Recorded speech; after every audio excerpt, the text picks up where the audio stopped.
The New York Times has just released a wild story about the original plans in the opening days of Operation Epic Fury. But first, we'll talk about yesterday. I mentioned that the U.S. had paused strikes against Iran, and I assessed that that was likely to get Iran back to the negotiating table in good faith.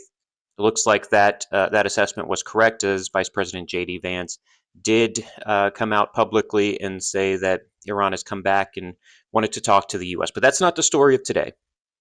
The story of today is this New York Times article about the original plans of Operation Epic Fury. It talks about a decapitation strike on the Iranian regime to get regime change in that country.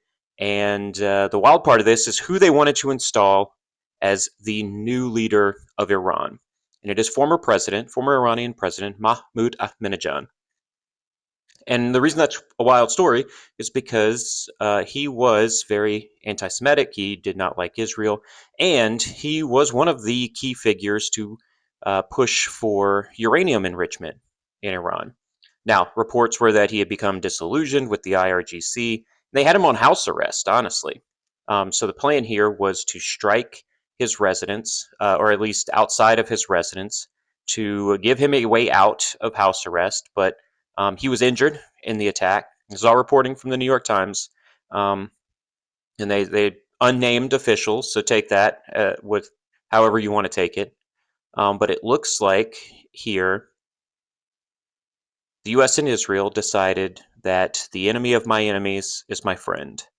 There's going to be more reporting on this. You're going to see a full long-form video from me about this as I dig into it. But for these daily intelligence shorts, I did want to get that out there and get you my assessment that it's possible that this was the plan. I think it's more probable that this was a course of action that was being taken by the U.S. and Israel. And as I dig more into this, we'll have more information. So stay tuned and stay safe out there.